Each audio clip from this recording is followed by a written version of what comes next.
से चोटी तक की ताकत लगाई, लेकिन कामदेव ने नारद के नेत्र नहीं खुलवा पाए। परिणाम अंत में ये हुआ, हार गया वो कामदेव नारद, और जब नारद से हार गया तो दोनों हाथ जोड़ के क्षमा मांगता है, माफ करना देवर्षि नारद। कहीं ओ मां जहां आई देवियों से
हाथ में लिया, औरतों के बीच में कूद पड़े और नाचना शुरू हो गए।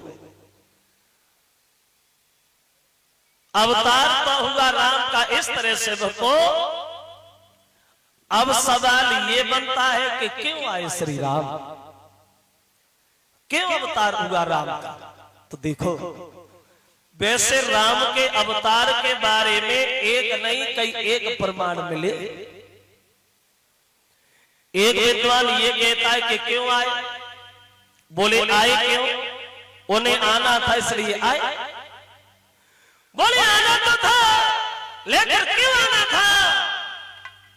तो तुलसीदास जी ने बताया कि भगवान को अवतार लेने के लिए, भगवान को आने के लिए कोई तारीख, कोई तिथि से थोड़ी होती है किस लिए आए थे राम, फिर क्यों आए?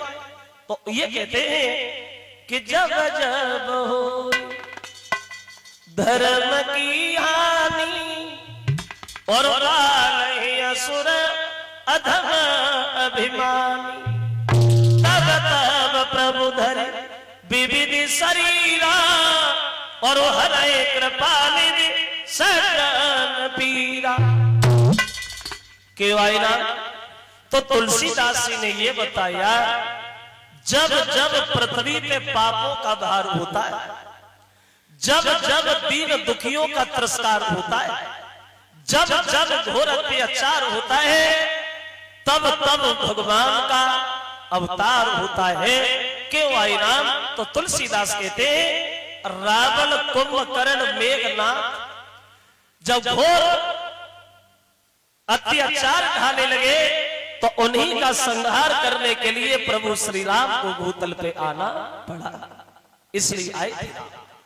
लेकिन दूसरे विद्वान ने तुलसीदास की बात फेल कर दी, बोले आए मगर इसलिए नहीं आए। क्यों आए? तो वो विद्वान ये बता रहा है कि इसलिए आए थे कि जो ब्रह्मा जी के लड़का थे स्वामिमन, इन स्वामिमन ने अपनी पत्नी शत्रुपा के साथ में भगवान नारायण की 6000 साल तपस्या की।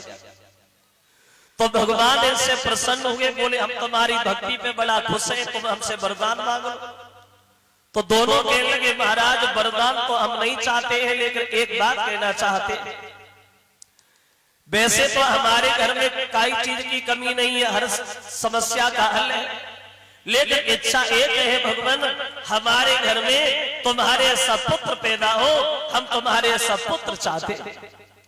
तो भगवान बोले, भैया हम अपने जैसा कान उड़ने जाए, एक काम करो, युग त्रेता में जब तुम दशरथ और कौशल्या बनोगे तब हम तुम्हारे पुत्र राम बन के आएंगे, इसलिए आए थे राम।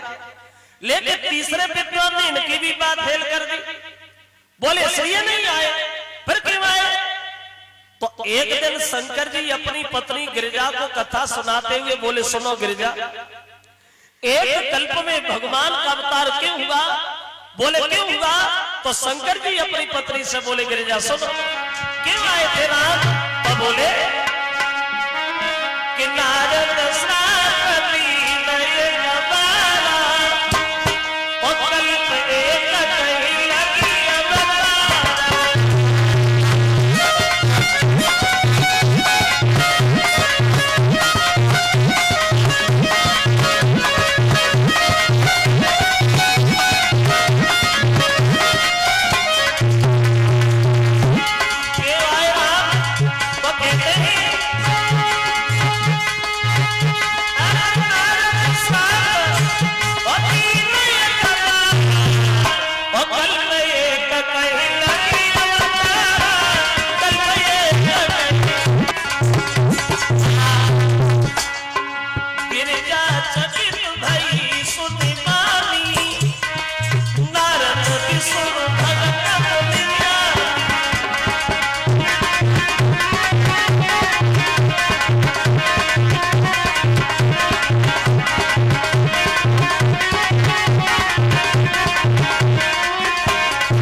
शंकर जी ने जवाब दिया, एक गिरजा, एक कल्प में इसलिए आना होगा भगवान का कि नारद श्रापति नए कबारा, और कल्प एक कहीं लगी अवतारा।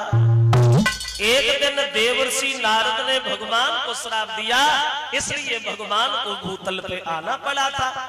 तो गिरिजा ने जब शंकर जी के ये शब्द सुने तो गिरिजा आश्चर्य में पड़ गई, भोले बाबा ये तो बिल्कुल गलत कह रहे हो, क्योंकि नारद भगवान को कभी श्राप नहीं दे सकते, क्योंकि नारद भगवान के पुजारी हैं, सेवक हैं, और सेवक अपने स्वामी से कभी नाराज नहीं होता।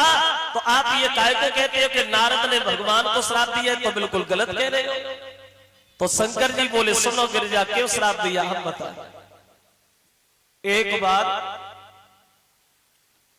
देवर्षि नारद हिमालय पर्वत पे ठहरे और मन में विचार किया कि बहुत दिन हो गए बीड़ा बजाते बजाते थोड़ा भजन ही हो जाए। तो ये देवर्षि नारद भगवान की तपस्या कर रहे हैं, और नारद ने भगवान की इतनी कठिन तपस्या की, भक्तों इतनी कठिन तपस्या की, जो इनकी तपस्या को देख करके देवताओं का राजा इंद्र भी घबरा गया और मन में विचार करने लगा, लगता है नारद अब ये महात्मा बन के नहीं जीना चाहते, हमारी गद्दी छीनना चाहते, राजा बनना चाहते। और देखो इंद्र इसी बात को लेकर के डरता था, कहीं हमारी जब कुर्सी ना चली जाए, कहीं हमारी जब सीट ना निकल जाए। पहले ये इंद्र का कोई टिकाऊ नाम नहीं था, इंद्र नाम की पहले तो पदवी हुआ करती थी, पदवी जैसे आजकल पद होता है प्रधान, प्रधानमंत्री, एमएलए, एमपी, मुख्यमंत्री, ऐसे पहले पद हुआ करते थे। पहले वोट नहीं पड़ते थे जैसे आजकल वोट पड़ते थे। पहले जो तपस्या में सफल हो जाता था वही देवताओं का राजा इंद्र बन जाता था। और जब कुर्सी की आस से खींचातानी ना रही है, बहुत दिन पहले से रही, जब कुर्सी जितनी बैठे हुए में ना टूट रही होती, जब खींचातानी में टूट रही, वो अपनी तरफ खींच रहा, वो अपनी तरफ खींच रहा, कैसे निकले सीट निकले। वैसे ही आपने देखा हो और अब तो भैया सब राजनीति में घुस पड़े, सबसे सस्ती है राजनीति। ना जब राजनीति में पढ़ाई देखी जाए, ना लंबाई देखी जाए, ना चौड़ाई देखी जाए, जा कोई इच्छा हो वह नेता बन जाए। कभी आपने अंदाज किया हो वैसे ये लोग कभी गांव में घूमने को ना आए और जब वोट पड़े को न मरवाए, फिर देखो गली गली छाने अंतर आ गया। तो इंद्र इसलिए डर गया कहीं हमारी जब कुर्सी न चली जाए, कहीं हमारी जब सीट न निकल जाए।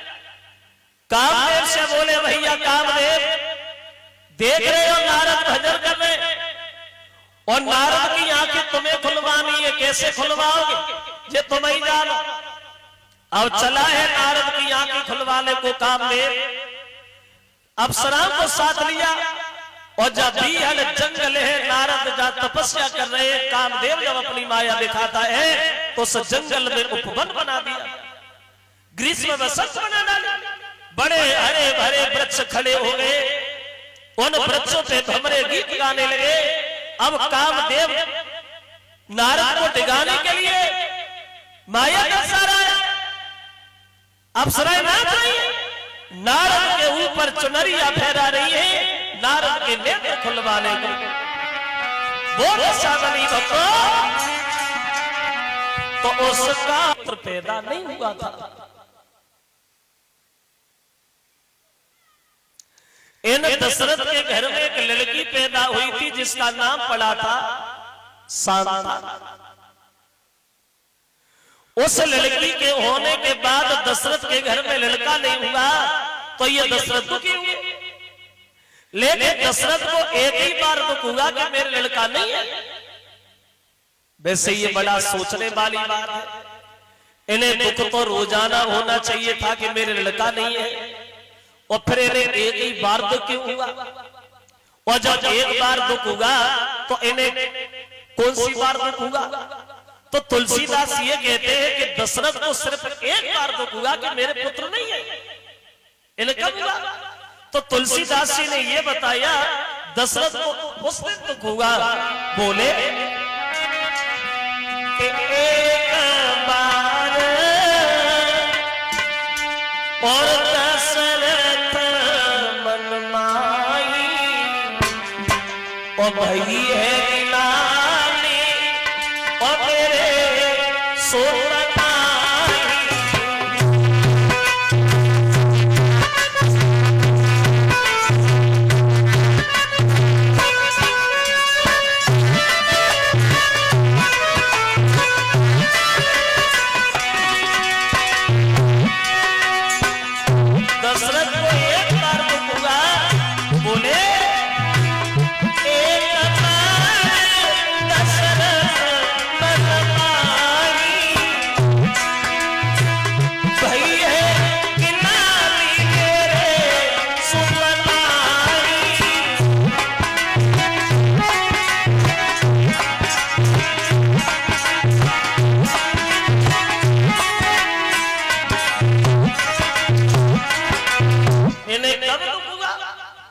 दशरथ को उस दिन दुख हुआ जब ये दशरथ शिकार खेलने के लिए एक दिन वन में गए थे, और जब शिकार खेलने के लिए दशरथ वन में गए तो एक हिरण को मारने की कोशिश में लग गए, लेकिन हिरण मरने में नहीं आ रहा, शब्द बेबी बाण भी छोड़ रहे हैं दशरथ, हिरण भाग रहा है, दशरथ पीछे दौड़ रहे हैं, लेकिन हिरण मरने में नहीं आ रहा। जब हिरण से भागा नहीं गया तो हिरण खड़े होकर के मानव की भाषा में दशरथ से बोला, रुको दशरथ, आप हमें मार ही नहीं पाओगे।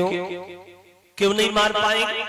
बोले बिना मतलब में खुद परेशान हो रहे हो और हमें परेशान कर रहे हो, आप हमें मार नहीं सकते दशरथ, क्यों नहीं मार सकते? तो हिरण कहता है आप हमें इसलिए नहीं मार सकते क्योंकि हमें एक वरदान मिला है। क्या वरदान मिला है? तो हिरण बोला कि जिन राजा के और सुतना होई और दिन से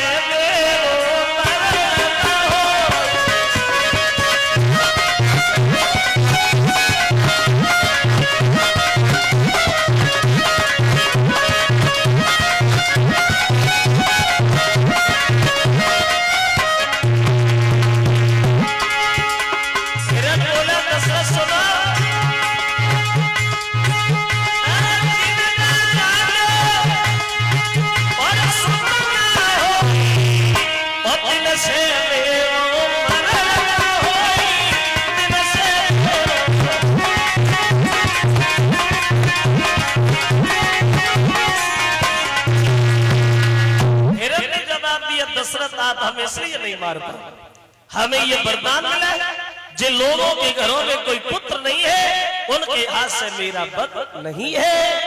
तो उस दिन दशरथ को दुख हुआ कि एक बार दशरथ मन माई और रही है गिलाने मेरे सुतनाई। लौटे आए मन मार के दशरथ घर पे, दरबार में बैठ तो गए लेकिन इनका चेहरा बहुत उदास है, आंखों से धीरे धीरे आंसू छलक रहे हैं। तो वशिष्ठ ने दशरथ को दुखी निहारा तो वशिष्ठ दशरथ से सवाल करने लगे, दशरथ रो रहे हो, क्यों रोए? तो दशरथ कहने लगे, गुरुदेव अब रोने के अलावा जीवन में बचा ही क्या? अभी तक तो हमारी इंसान ही मजा करते थे, और अब तो जानवर भी तिरस्कार करने लगे। और ऐसे जीवन से भला ये है कि अब हमारी मौत हो जाए वही बढ़िया है, अब हम जिंदा नहीं रहना चाहते। तो वशिष्ठ दशरथ को समझाने लगे, दशरथ हमारी बात सुनो, तुम तो विद्वान और तुम ये अच्छी तरह से जानते हो, अगर हमें घर में शांति पहुंचानी होती है तो हम लोग शांति हवन कराते हैं, और जब पुत्र की आवश्यकता पड़ती है तो हम लोग पुत्र से यज्ञ करवाते हैं। तुम चिंता काहे को कर रहे हो? हम श्रृंगी ऋषि को बुलवाएंगे और तुम्हारे घर में पुत्र से यज्ञ करवाएंगे।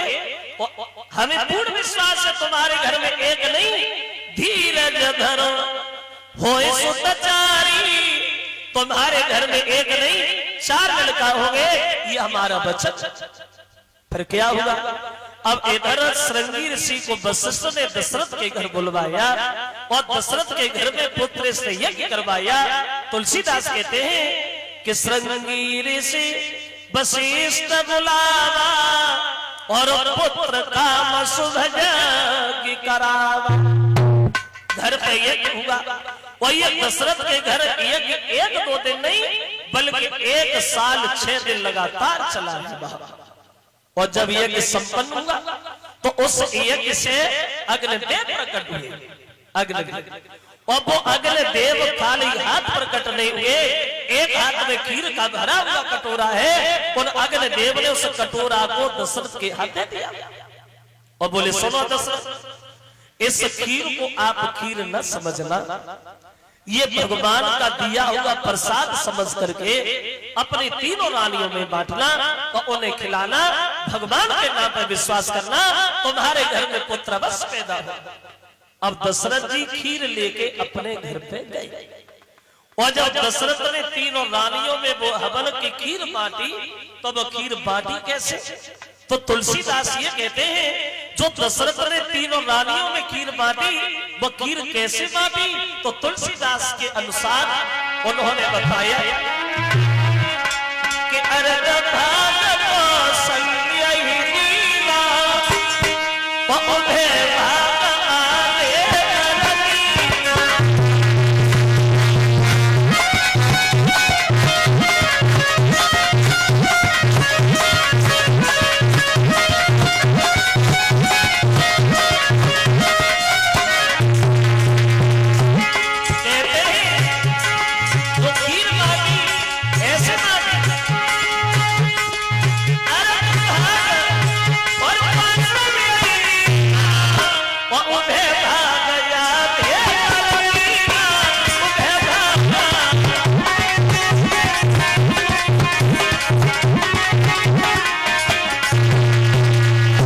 तुलसीदास ने बताया कि अर्ध भाग कौशल्या ही दीना, खीर का आधा भाग जो था वो दशरथ ने अपनी सबसे बड़ी रानी कौशल्या को दिया और जो आधी खीर बची वो कैकेयी और सुमित्रा में बांटी।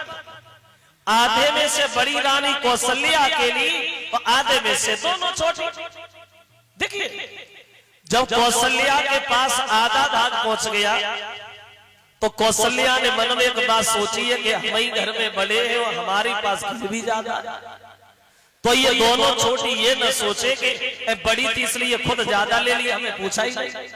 तो उस कौशल्या ने अपने आधे भाग में से आधा भाग निकाला, अपने आधे भाग में से आधा भाग निकाला और खुद से छोटी रानी कैकेयी को दिया। अब कैकेयी भी ये सोच रही है सबसे छोटी तो सुमित्रा से ज्यादा मिले, तो उसने भी वो कैकेयी ने कौशल्या वाला भाग उठाया और सबसे छोटी रानी सुमित्रा को दे दिया। अब सुमित्रा के पास में 2 भाग पहुंचे। देखिए तीनों रानियां जब हवन की खीर खाती, देखो विधि का विधान, परमेश्वर की लीला, प्रजा के लोगों के चेहरा खिले गए। तीनों रानियां गर्भ धारण करती हैं। अब खीर के खाने के ठीक 1 साल बाद उन कौशल्या के गर्भ से प्रभु श्री राम प्रकट हुए वहां 1 साल बाद। और उसके 1 दिन के बाद में उन कैकेयी के गर्भ से 1 लड़का पैदा हुआ। और उसके भी 1 दिन के अंतर में उन सुमित्रा के गर्भ से 2 बच्चा पैदा हुए, यानी 3 रानियों से 4 लड़का। कब आई राम, कब अवतार हुआ राम का? तो तुलसीदास जी ये कहते हैं कि कब आना हुआ राम का? तो तुलसीदास जी ने बताया कि नौमी तिथि मधु मास पुनीता और शुक्ल पक्ष अभिजीत हरि प्रीता।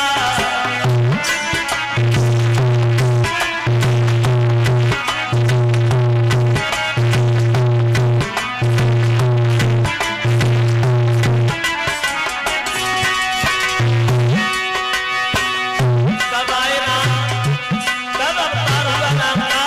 तो तुलसीदास कहते हैं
हुआ राम का? तो तुलसीदास ये कहते हैं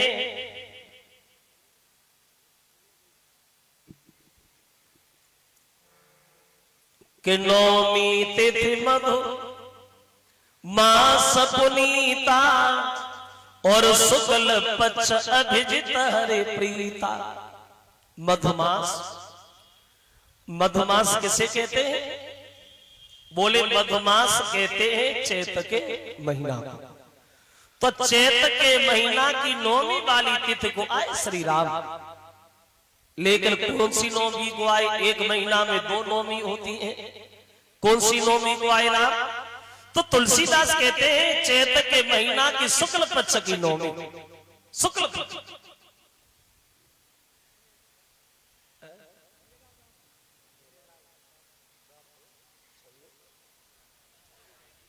ये 100 रुपया हमें भेंट कर रहे हैं श्रीमान छंगे लाल, ये दामपुर के रहने वाले हैं, उनकी तरफ से। यानी चैत के महीना की शुक्ल पक्ष की 9वीं को आए दिन मंगलवार। चैत के महीना की शुक्ल पक्ष की 9वीं दिन मंगल को आए श्री राम। चलो अच्छी बात है, चैत में आए, 9वीं को आए, मंगल को आए। लेकिन आए कितने समय में? दिन के 12 बजे आए, 1 बजे आए, 1:30 बजे आए, 2:30 बजे आए, क्या बजे आए? तो तुलसीदास रामायण में बजे नहीं बता पाए कि राम 12, 1, 2, 2:30, 3 बजे आए। तुलसीदास कहते हैं कि मध्य दिवस, मध्य दिवस, मध्य दिवस का मतलब होता है दिन के बीच में, और दिन के बीच का मतलब होता है दोपहर। शीतल घामा, न सर्दी और न गर्मी।